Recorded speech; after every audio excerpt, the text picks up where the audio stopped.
What is Metallica's greatest song? Rockers react. Ladies and gentlemen, we are back on the Revolver channel. Look,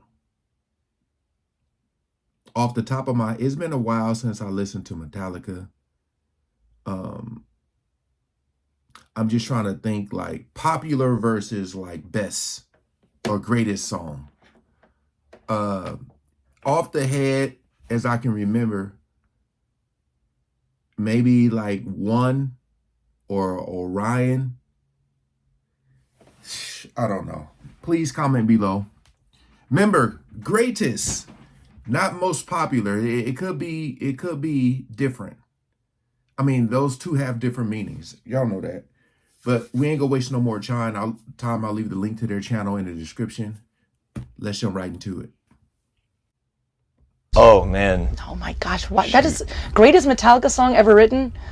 Oh, why must you do this to me? However many days it's been since I first heard Metallica is probably how many times my favorite Metallica song has changed, because there's so many good ones. Yeah, okay, a nice happy medium. I'm gonna go with Fade to Black. Ooh. Because it kind of has the best of both worlds. It's not necessarily all ballad, but I was watching some documentary on TV about suicide, and they played Fade to Black and put the lyrics on screen, and the guy next to me was like, dude, this is a sick song, you heard this? And I was like, you're right, this is a sick song.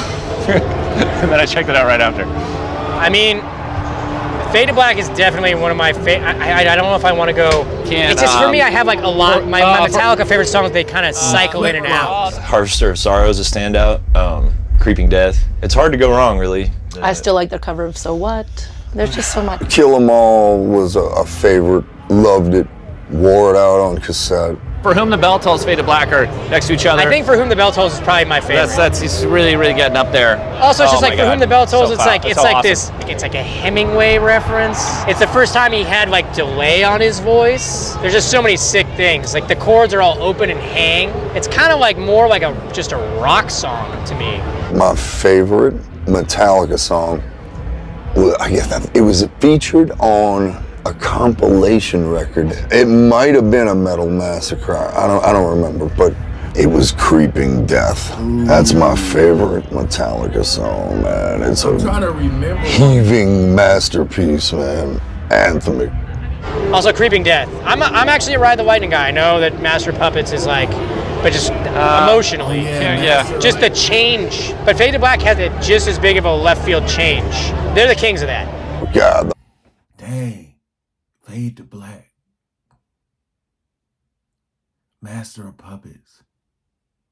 I guess again it comes down to maybe the mood you're in.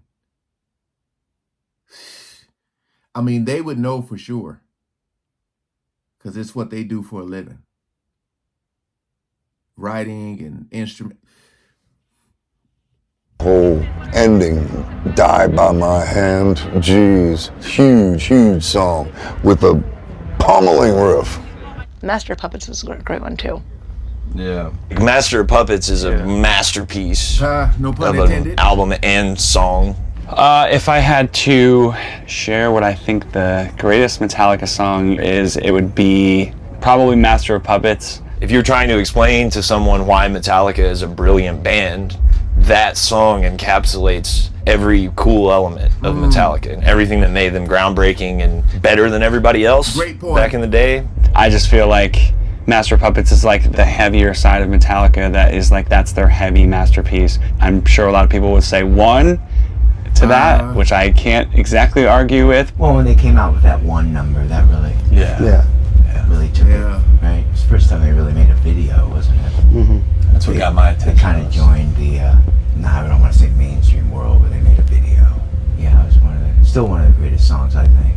Videos as well. But I don't know, Master of Puppets is so aggressive, and then of course the music just in general, like everyone knows, like it's. I mean, of course everyone knows Enter Sandman, but I guess their greatest song, probably objectively, is Master of Puppets. There's just so much going on. There wasn't really anything like that when they did it with the weird time signatures, and it's almost like some of those parts are between time signatures. It's not because they were just doing their own thing, like they were in their own headspace. So you have the progressive elements of that song, and then it gives way to kind of the clean section with the Thin Lizzy guitar odyssey. To me, the curveball moment was the awesome harmony guitar solo in the bridge that comes out of nowhere, and it's so like melodic and kind of uplifting.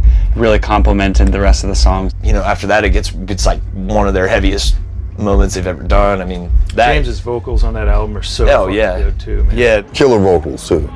I think the lyrics are super clever in what it's about. It's not so forward enough where, you know, right in your face and there's no thought behind it. There's such thought out lyrics and very clever. kind of subtle, not like beating your brains in with any sort of political agenda, but more of just like intelligent, introspective, social commentary. Master of Puppets is the best Metallica song, period. But I will say that the Black Album was the first thing I ever heard, like as a kid. I stole my older sister's tape.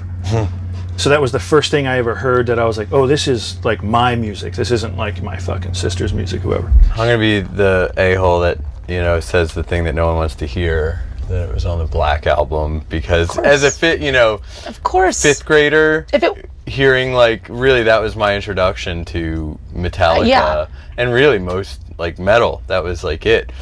And like Sad But True, and I like when I heard that I was like, Sad But True. Oh, that's like, should just be an anthem right now. Bangers, so when I was like young and first getting into it, like Sad But True was like fucking just like the best song ever written as far as I was concerned. Sad But True. Woo! I don't know, this just feels right now. It's great. Well, I'm the same way. If it wasn't for the Black Album, I wouldn't have been introduced to Metallica so early on, because my take on If I say, it's almost like three things are happening here. You got your favorite, you got the best, and you have the greatest. Because greatest and best aren't the same thing. Always try to compare that in sports. You know, people have their favorite players, then there's the best player, then there's the greatest. The greatest could mean because of your accomplishments, but that doesn't necessarily make you the best. It could have been a time in life, like when I say in sports, there was a time where the competition wasn't as good. So you got, like, people talk about, I'm sorry to be kind of going off the rails here, but when people talk about people like Bill Russell, who has 11 rings, but there was only 8 teams, and his only competition was Wilt Chamberlain. You know, there was no Kareem yet, you know, so he got a lot of rings, and he was like one of the tallest dudes, you know. So when people say the greatest champion of all time is Bill Russell, because he got 11 rings. But like you say the best basketball player, most people are going to say Michael Jordan, you know. So yeah, I get what they're saying here. It's so much that goes into it when you're talking about the because like the question is the greatest, and a lot of people saying the best Metallica song, you see. So yeah, it's a lot. And like metal was kind of coming from that. It's still a song and still whatever. It wasn't super thrashy. So yeah, I did Black Album and then combed back. But of all time though, Master of Puppets, like without a doubt. I would say Master of Puppets is their best song to me, with Harvester of Sorrow probably being a second. Just get Harvester live is like, it just has some of the heaviest riffs ever written in it. Or then like all that shit. I remember that. Yeah, I mean it's heavy. So yeah, Master of Puppets encapsulates everything great about the band, and Harvester of Sorrow also encapsulates everything great about the band, but it's just like ignorant, beats you over the head. So they got those guitar tones translated onto vinyl first, you know, vinyl and tape. They got that crunch. It was so powerful to hear that chunk. And you know, that chunk, the history of that chunk, I can look back and Randy Rhoads had his own little sound, absolutely, that was great. Eddie fucking Van Halen had a explosive guitar sound, but Metallica played with the chunky picking hands, you know? Well, yeah, they're the most melodic, most dynamic. What's weird, because it's also not dynamic, because like everything is, unless it's going pretty, is like at 10 at Max Dog. No, but like they have the So it's, like, like, the really not Renaissance. dynamic? They have the Ren Fair. Yeah, I love that you know, shit. Like, so it's extremes. It's like Yeah. dog at 10, dog at 5 or 4. You know, it's more dynamic than most metal. most extreme metal. Yes. I'd It's go not with like- Four Horsemen. Four Horsemen's pretty fucking good too. So heavy. So it was coming, you know, but Metallica really got the crunch, and then most bands fell in. You know, they were like, we need that crunch, and that helped define the sound of heavy metal even to this day.